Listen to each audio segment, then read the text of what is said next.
Let's say hi to our next guest. Our next guest is the fresh, hot new coach of the Melbourne Football Club. Stephen's got enormous amount of experience, a deep understanding of the game, and a unique coaching philosophy that will drive our football program forward.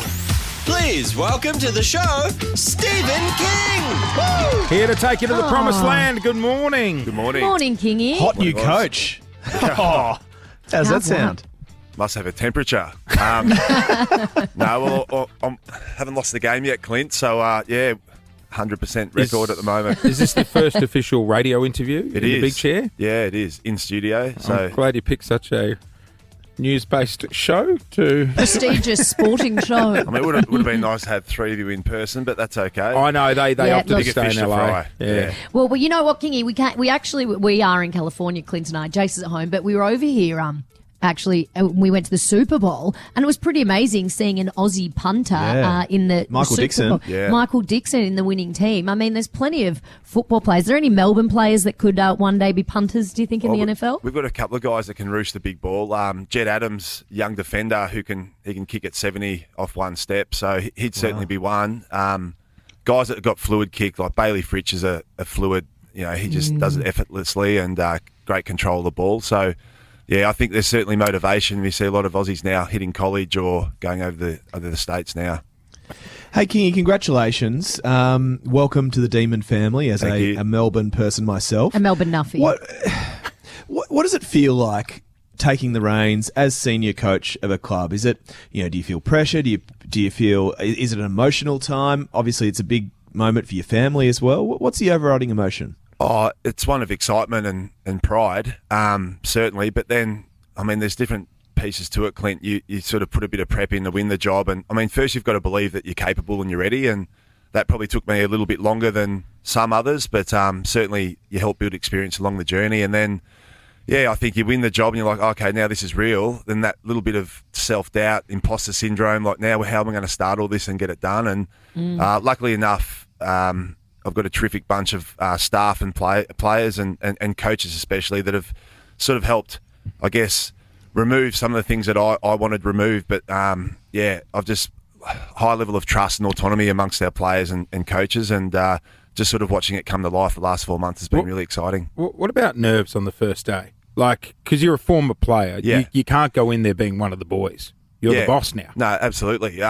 It's funny. We had a bit of a staggered young boys back first. Then we had a camp in Bright, which was my first official day with all the older 5+ years back. And can't get on it when you're the coach. No, you certainly can't. No, the first one was probably me. I wanted to present what I presented to the panel to win the job to our players and staff, just to make sure that they knew what I was trying to be, not trying to be someone else. I've won the job and now I'm going to act a different way. I wanted to remain authentic and true to what I said I was going to be and do, right. and be held to account with that. So, it's once you're back in it now, it's just like another footy club and it's all systems go.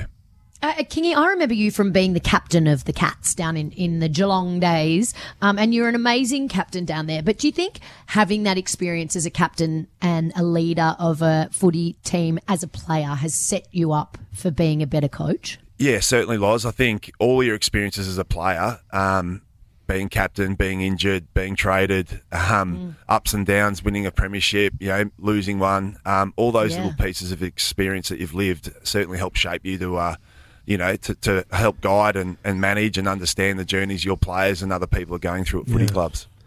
Because, Lauren, you were the first lady of Geelong. She was the first lady, yeah. They've torn that statue down, haven't they? Yeah, no, look, actually, Kingy's beautiful wife, Danielle, was the first lady because he was the captain. Okay. I just was trying to follow in her footsteps. That's enough out of you. I just followed her around everywhere. Clint, because there's something I do want to bring up. Oh, yeah? I don't know if you're starting the year off the right way for the club. Why? But I have seen a video released, and if you want to join the Melbourne Football Club, melbournefc.com.au to be a member, but you have released a video and you've called on some of your members like our very own Clint Stanaway. Can't get that image of Nazaya off my mind. You know what, I can't believe I'm about to watch two of my old favourites play for the Suns, the Giants in the Expansion Cup. It's going to hit as hard as Byron Pickett. There's a Logie. How's the acting? Lauren said off air that it was phenomenal acting. No, I didn't. I said it was better than I expected. They're very different things. Your thoughts, Kingy? Inspiring? No, I loved it. I think it was a bit of fun and Yeah, I think certainly as a football club, we're trying to do things a little bit differently, bring our supporters and public along for the journey. And I think we're going to have a bit of fun this year. And we're going to do things differently. We're going to look different. We're going to be fresh and entertaining. So I love this. Speaking of different, I was just going to say, when we're at the Super Bowl, like all three of us were sitting there going, there's some things the AFL could learn from this. Like the tailgate parties. Now, imagine all the Range Rovers of the Melbourne Football Club members lined up. Oh, exactly, yeah. No, we can definitely learn a lot from that as an entertainment industry, that's for sure. Hey, just very quickly, Kingy, a lot of people have questioned the culture of the Melbourne Footy Club. I mean, how are things going and how have you tried to repair that in the off-season? Oh, look, for me, it's a clean slate when a new coach comes in, and there's obviously been some high-profile players that have left our building, and we've brought in some high-character, great players, and people are going to add to our program. But I think people underestimate the quality of people that are already at the Melbourne Football Club. So I lean on a lot of experience. We've got 10 or 11 premiership players, and we've got just a young, hungry group that are just can't wait to get going and own it. So, I've had no issues at all so far. He seems focused, doesn't he? You're a great bloke. I think the Dees are in very, very safe hands with you. Stephen Good King, luck. John Stanaway at the helm. Oh, what a combo. Right as rain. Okay, still got a few things to shake, but... All the best, No, honestly. appreciate it, I do think the Dees are in very safe hands. I've had a front row seat to watching you captain a team, and I have no doubt you will be equally as successful as the coach of the Dees. Thank you, guys. Appreciate it. Good on you, mate. Jason Lauren.